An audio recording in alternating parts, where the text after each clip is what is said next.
रसूल अल्लाह हबीबे खालके तातुई बरगुजीदा जुल जलाले पाके बे हम तातुई सलातुनिया सलामुनिया हबीब अल्लाह अलैकुम बिस्मिल्लाहिर रहमानिर रहीम इन औलियाउहु इल्लल मुत्तकून सदकल्लाहु मौलानाल अज़ीम व सदक रसूलुहुन नबियुल हबीबुल करीम व नहनु अला ज़ालिका मिनश शाहिदीन वश्शाकिरीन वल्हम्दुलिल्लाहि रब्बिल आलमीन। अस्सलातु वस्सलामु अलैका सय्यदी या रसूल अल्लाह। अस्सलातु वस्सलामु अलैका सय्यदी या हबीब अल्लाह। अस्सलातु वस्सलामु अलैका सय्यदी या रहमतल लिल आलमीन।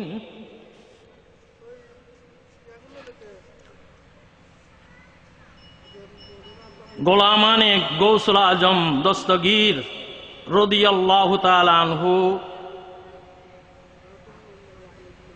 উদ্যোগে আয়োজিত রহমতুল লিল আলামিন শফিউল মুজনিবিন সাল্লাল্লাহু তাআলা আলাইহি ওয়াসাল্লামের শুভ আগমন ও ফাতিহায়ে ইয়াজদুহুম উপলক্ষে আয়োজিত সিয়াসিত্তা মাহফিলের দ্বিতীয় দিনে উপস্থিত মুহাদ্দিসিন-ই আযম, উলামায়ে ইকরাম, বিরাদারানে ইসলাম, পর্দার আড়ালে শ্রোতা মুস্কুরাত মা বোনেরা, আসসালামু আলাইকুম ওয়া রাহমাতুল্লাহি ওয়া বারাকাতুহু। সময়ের স্বল্পতার কারণে আমি কারো প্রতি অ্যাড্রেস করিনি, ক্ষমা সুন্দর দৃষ্টিতে দেখবেন।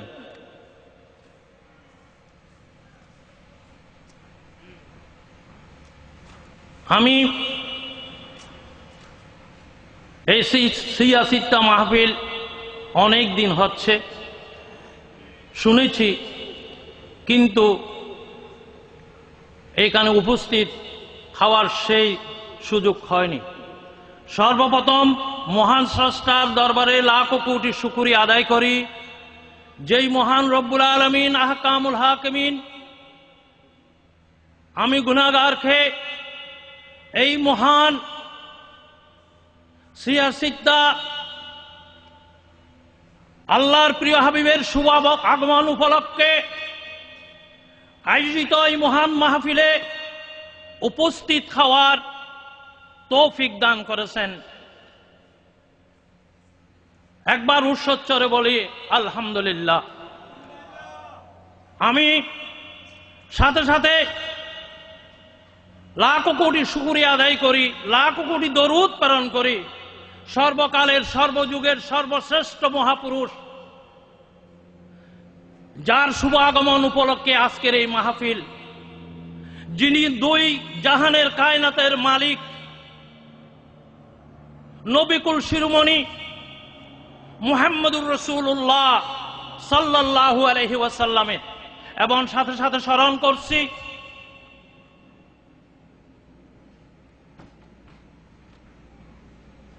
এই বেলায়েতের সম্রাট,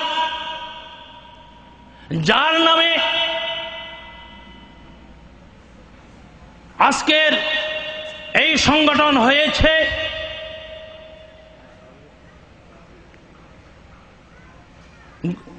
যার পরিচিতি একটি শব্দই বোঝা যায়, গৌসুল আজম আব্দুল কাদের জিলানী রাদিয়াল্লাহু তাআলা আনহু।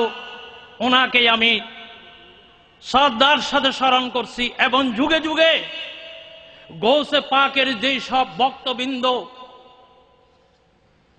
কাদিরিয়া তরিকার ছায়াতলে এসে ইসলামের জন্য গৌসে পাকের শানে উৎসর্গ করেছেন নিজের জীবনকে, তাদের রফে দরজাত কামনা করি। এবং বিশেষ করে স্মরণ করতেছি অত্র অঞ্চলের যিনি গোলামানে গৌসুল আজম দস্তগীরের সংগঠন করে এই মহান সিয়াসিত্তার আয়োজন করেছেন, ওনার ভবিষ্যৎ উজ্জ্বল, উভয় জগতের কামিয়াবি আমি কামনা করি। এবং ওনাকে সহযোগিতা করার জন্য গোলামানে মুস্তফা, গোলামানে গৌসুল আজম দস্তগীর এই সংগঠন যারা সহযোগিতা করেছেন, করতেছেন, তাদের ভবিষ্যৎ উজ্জ্বল কামনা করে আমার বক্তব্যের শুরু প্রারম্ভিক অল্প বক্তব্যের সূচনা করছি। আমার বক্তব্যের পূর্বে আমি একটি কথা বলতে চাই। আমি কালকে যাওয়ার সময় এবং মৌলানা মাহবুব সাহেব আমাকে কিছু বললেন, আমিও দাসুদ্দিন ফারে শুনেছি, হয়তো আমাকে অনেকে চিনেন না। আমিও বোয়ালখালীর একজন আপনাদের সন্তান। আমার বাড়ি আল্লাহ শেখ চৌধুরীর পাড়া, এই পাশের গ্রাম। অনেকেই শুনেছি বিভিন্ন রকমের সমালোচনা। আমার গতকাল আমার পরম বন্ধু বিশিষ্ট মুফাসসিরে কোরআনের বক্তব্যেও আমি শুনেছি অনেকেই এর বিরুদ্ধে অভিযোগ। আশ্চর্যের ব্যাপার, আমি আজকে 2 দিন এসেছি, কোথাও তো ইসলামের বিরুদ্ধে কোনো কাজ করতে দেখিনি। শুনেছি, দেখেছি এখানে খতমে কোরআন হয়েছে, খতমে গৌসিয়া শরীফ হয়েছে, ঠিক না বেটি? এইগুলো ভালো কিনা? জিকির আজকার হচ্ছে, এটা ভালো কিনা? সিয়াসিত্তা আমরা বুখারী শরীফের খতম আদায় করেছি বিভিন্ন জায়গায়, কিন্তু আর 5টি কিতাব যে প্রসিদ্ধ রয়েছে এবং আরেকটি মুয়াত্তা-এ মালিক, যেটা বুখারী শরীফ লেখার আগে সর্বশ্রেষ্ঠ সহিহ কিতাব হিসেবে পৃথিবীর মধ্যে খ্যাত ছিল মুসলিম মিল্লাতে, সেটাও এখানে তালাওয়াত হয়েছে। এত বড় মাহফিল, এটা কি মন্দ কাজ নাকি ভালো কাজ? এইগুলো তো নবী করিম সাল্লাল্লাহু আলাইহি ওয়াসাল্লামের হাদিসগুলো। নবী করিম সাল্লাল্লাহু আলাইহি ওয়াসাল্লামের 63 বছর জিন্দেগীর একটি ইতিহাস নমুনা। সবাই বলুন আলহামদুলিল্লাহ। শুধু এটা তো একটা বিরাট ইবাদত, তো সমালোচনার কারণ কি? এইখানে রাত্রে হচ্ছে মিলাদ শরীফ, কোরআন হাদিসের আলোচনা করতেছেন। আজকেও মুফাসসির সাহেবের নাম দেখতেছি, মানুষের হেদায়েতের জন্য কোরআন তালাওয়াত করা হবে, হাদিস শরীফ তালাওয়াত করা হবে, মিলাদুল কিয়াম হবে, আমার নবীর উপর সালাতু সালাম হবে, এবং হবে আউলিয়ায়ে কিরামগণের শানে তাদের কারামত, জীবনী আলোচনা। এটা কি খারাপ কাজ না মন্দ কাজ নাকি ভালো কাজ? চিন্তা করে দেখুন মুরব্বীরা, আমার ভাইয়েরা, আমি লক্ষ্য করেছি 7 দিন যাবত দেখতেছি খানা পিনা খাওয়া। আল্লাহর প্রিয় হাবিব, আমি সংক্ষেপে বলতেছি, আল্লাহর প্রিয় হাবিব সাল্লাল্লাহু আলাইহি ওয়াসাল্লামকে জিজ্ঞাসা করা হলো, ইয়া রাসূলুল্লাহ, ইসলামের মধ্যে উত্তম কাজ কোনটি? আল্লাহর হাবিব উত্তর দিলেন, মানুষকে খানা খাওয়ানো। সবাই বলুন আলহামদুলিল্লাহ।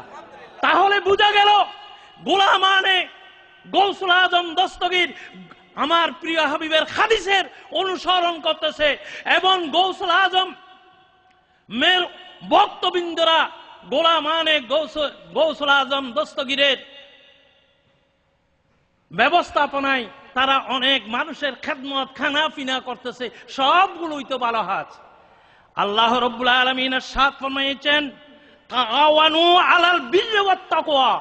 হে দুনিয়ার মানুষ, হে ঈমানদাররা, তোমরা ভালো কাজের জন্য মানুষকে সহযোগিতা করো, সাহায্য করো, তাকওয়া এবং পরহেজগারির জন্য, ভালো কাজের জন্য, এবং অসৎ কাজের মধ্যে বাধা প্রদান করো। সুতরাং যেইগুলো ভালো কাজ, সেইগুলোর মধ্যে কেন বাধা আসবে? এইগুলো কি মন্দ কাজ? এখানে বাধা দেওয়ার কোনো কিছু নাই। ভাইয়েরা আমার, মুরব্বীরা, অত্র অঞ্চলের আমার মুসলমান ভাইদের দৃষ্টি আকর্ষণ করে বলছি, কে করতেছেন সেটা দেখবেন না, কি করতেছেন সেটা দেখুন। বুজুর্গানে দিনেরা বলেছেন, কে করতেছে তোমরা এটার দিকে নজর করো না, তোমাদের দৃষ্টি হতে হবে কি করতেছে। আমরা দেখতেছি ওনার সমস্ত কাজ এই গোলামানে গৌসুল আজম দস্তগীরের এই কমিটির সদস্যদের সহযোগীদের কাজ সবগুলো হচ্ছে উত্তম কাজ। কোরআনের নির্দেশ হচ্ছে তাদেরকে সহযোগিতা করা, বিরোধিতা করা তো নয়। আমি অনুরোধ করব সবাই সহযোগিতা করার জন্য। অত্র অঞ্চলের মুরব্বী ভাইয়েরা, যেই নিয়ামত আপনারা পেয়েছেন এই নিয়ামত এইখানে ভরপুর হয়ে যাওয়া উচিত। এই দোয়া কখনো ফেরত যায় না। আপনারা ওলামায়ে কেরামগণের মুখে শুনেছেন, মুরব্বীরা আমার ভাইয়েরা এইখানে উপস্থিত হয়েছেন প্রতিদিন 30 জন আলেম। কয়জন আলেম? 30 জন আলেম উপস্থিত করছেন। আপনারা জানেন কি ধরনের আলেম? যাদের চেহারা দেখলে দেখাটাই ইবাদত। যে ওলামায়ে আহলে সুন্নতের চেহারা দর্শন করলে গুনাহ জোরে পড়ে যায়। আল্লাহর প্রিয় হাবিব সাল্লাল্লাহু তাআলা আলাইহি ওয়াসাল্লাম ইরশাদ ফরমাইয়েছেন, ফদলুল আলেমে আলাল আবাদে কাফাদলি আলা আদনাকুম। আলেমের কেমন ফজিলত! আল্লাহর হাবিব বলেন,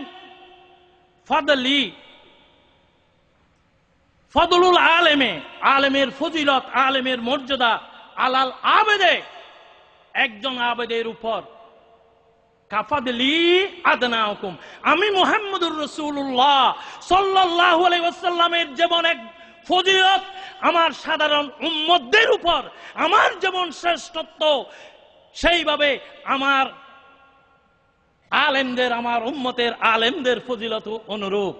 সুতরাং এই আলেমদের চেহারা দেখা, আলেমদের কতটুকু মর্যাদা আপনারা চিন্তা করে দেখুন।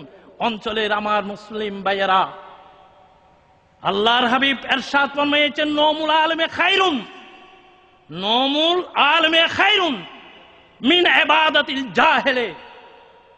মুরুক্করা ইবাদত করা থেকে জাহেলের ঘুম যাওয়া উত্তম। তাহলে এমন আলেম এইখানে এসেছে যারা রাত দিন গুনাহ করার সুযোগ নেই। সকালবেলায় উঠার পর থেকে কোরআন হাদিস নিয়ে আলোচনা, কারণ মাদ্রাসায় পড়তে হবে। এরপর এসেছেন মাদ্রাসায় পড়ে, আবার এসেছেন তালাওয়াতের মধ্যে। এই সব বুজুর্গানে দিনেরা যাদের শানে নবিকুল শিরোমণি মুহাম্মদুর রাসূলুল্লাহ সাল্লাল্লাহু আলাইহি ওয়াসাল্লামের সাথ ফরমাইয়েছেন, নওমুল আলেমে খায়রুম মিন ইবাদাতিল জাহেলে, জাহেলের ইবাদত থেকে আলেমের গুমও অনেক উত্তম। এমন উত্তম আলেমেরা আজকে উপস্থিত হয়েছেন। ওই আলেমদের চেহারা দেখার জন্য তো এইখানে অত্র অঞ্চলের মুসলমান ভাইদের আজকে উপস্থিত হওয়া ইমানি দায়িত্ব ছিল। আল্লাহু আকবার।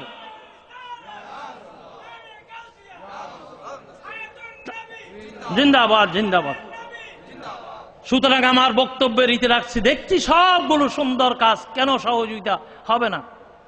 আলেমের ফজিলত, আলেমের মর্যাদা, এইটুকু থেকে আমি আর দীর্ঘায়িত করছি না। একটি আয়াত সংক্ষেপে বলেছিলাম, ইন্না আউলিয়াহু ইল্লাল মুত্তাকুন। ওলি হওয়ার জন্য মুত্তাকি শর্ত, পরহেজগার। আমার গৌসে পাক আব্দুল কাদের জিলানী রাদিয়াল্লাহু তাআলা আনহু কেমন তাকওয়াতগার ছিলেন। মুরব্বীরা আপনারা জানেন, গৌসে পাক গৌসুল আজম মুত্তাকা हर आन में गौसुल आजम दूध छूटा है बासपन में। সবাই বলুন আলহামদুলিল্লাহ। যেই দিন দুনিয়াতে এসেছেন সেই দিন দুনিয়াবাসীকে শিক্ষা দিয়েছেন তাকওয়া কাকে বলে। সেই দিন ওনার উপর কোনো রোজা ফরজ ছিল না, কিন্তু সেই দিন থেকে আমার গৌসে পাক আব্দুল কাদের জিলানী রাদিয়াল্লাহু তাআলা আনহু রোজা রেখে মানুষকে রোজার গুরুত্ব শিক্ষা দিয়েছেন। গৌসুল আজম আব্দুল কাদের জিলানী রাদিয়াল্লাহু তাআলা আনহু জীবনে কখনো এক ওয়াক্ত তাহাজ্জুদের নামাজও কাজা করেনি। সবাই বলুন আলহামদুলিল্লাহ। সুতরাং একটি কথা বলে আমার বক্তব্যের রীতি রাখছি। আউলিয়া এটা বহু বচন। আমরা জানি ওলিয়ায়ে কেরাম দুই প্রকার সাধারণত, একটা ওলিয়ে সালেহিন সালেহ যারা বাইত করায়, আবার কতগুলো হচ্ছে মুজুজুব যারা বাইত করায় না। মুজুজুবের ব্যাপারে আল্লাহর হাবিব বলেন ইত্তাকু ফিরাসাতাল মুমিনে ফায়ানজুরু বিনুরিল্লাহ, হে দুনিয়ার মানুষ যারা আমার জন্য পাগল হয়ে মুজুজুব তারিকুদ দুনিয়া হয়ে গিয়েছে, তাদের কাছে তোমরা যাইও না। তাদের দৃষ্টি হচ্ছে আল্লাহর দৃষ্টি, যদি খারাপ দৃষ্টি করে তোমাদের ইহকাল পরকাল সবগুলো ধ্বংস হয়ে যাবে। হুঁশিয়ার। সালেকিনদের মধ্যে এই কথাটা বলে সংক্ষেপ করব।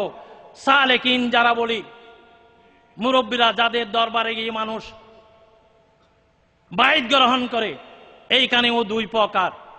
আর ওলি হওয়ার জন্য এলম শর্ত। এলম দুই প্রকার, একটা হচ্ছে কসবি। আমার গৌসে পাক বলেন দারাস্তুল ইলমা হাত্তা সিরতু কুতুবান ওয়ানিলতু সাদা মিন মাওলাল মাওয়ালি আসসালামাই নূরে শাসমে আম্বিয়া আসসালামাই বাদশাহে আউলিয়া।